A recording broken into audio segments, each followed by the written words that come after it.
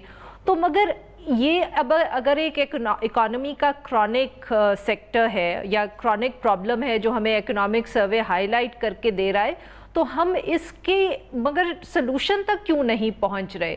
ہر سال یہ ہمیں سننے کو ملتا ہے. ایگریکلچر میں بھی گروتھ اتنی نہیں ہوتی جتنی ہم امید کرتے ہیں، اور مینوفیکچرنگ کے بھی جو مسائل ہیں ہر سال ہائی لائٹ ہوتے ہیں سروے سے، مگر کوئی بھی حکومت اس کا حل ہمیں نہیں پریزنٹ کرتی. یہ کیا صرف اکنامک سروے میں آتا ہے یا کہیں اور سے بھی آنا چاہیے؟ جی یہ بڑا انفارچونیٹ ہے جی، اور شاید یہی وجہ ہے کہ اکنامک سروے کی جو اوور آل کوالٹی ہے وہ پھر کمپرومائز ہو جاتی ہے.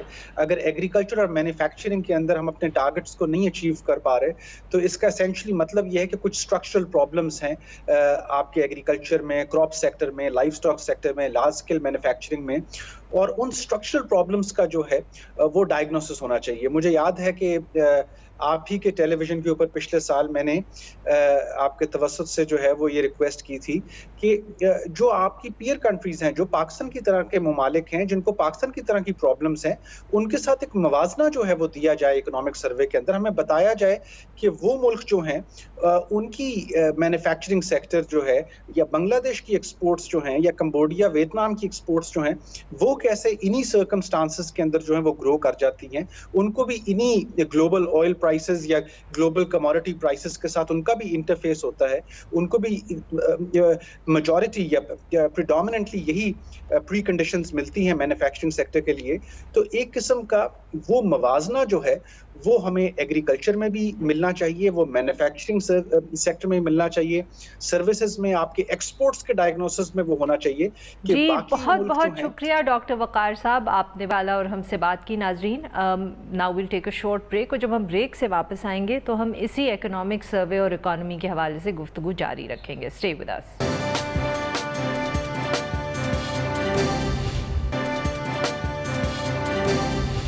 ناظرین ہم گفتگو کر رہے ہیں جو اکنامک سروے آج حکومت نے لانچ کیا ہے اور کل آنے والے بجٹ کے حوالے سے. جی اور ہمارے ساتھ جوائن ہمیں کر رہے ہیں حسان خاور صاحب جو ماہر معاشیات اور پبلک پالیسی ایکسپرٹ ہیں. ویلکم ٹو دا شو حسان صاحب. حسان صاحب تو آپ نے نوٹ کیا ہوگا کہ تقریباً ایک مہینے کے اندر وزیر اعظم عمران خان صاحب نے دوسری دفعہ آ کے اپیل کی ہے کہ ایمنیسٹی اسکیم جو ہے لوگ اس سے اویل کریں اور اپنے ایسٹس کو ڈکلیئر کریں. تو یہ اس کی وجہ کیا ہے کہ وزیر اعظم کو 2 دفعے آ کے خود یہ کیوں اناؤنسمنٹ کرنا پڑا اور وہ بھی بجٹ سے ایک دن پہلے؟ عارفہ دیکھیں بات یہ ہے کہ یہ جو ایسٹ ڈکلیریشن اسکیم ہے یہ آپ کو پتہ ہوگا کہ اس پہ بہت زیادہ کرٹیسزم ہوا جی، اسپیشلی اس حکومت پہ، کیونکہ یہ اس کے خلاف تھے، اس کانسیپٹ کے خلاف تھے. تو ان کے لیے یہ ایک بہت امپورٹنٹ مسئلہ ہے کہ یہ اسکیم کتنی کامیاب ہوتی ہے. اور آپ کو پتہ ہے اس پروگرام میں بھی ہم نے بات کی، باقی لوگوں نے بھی یہ کہا کہ اس دفعہ چانسز بہت کم ہے کہ یہ اسکیم کامیاب ہوگی.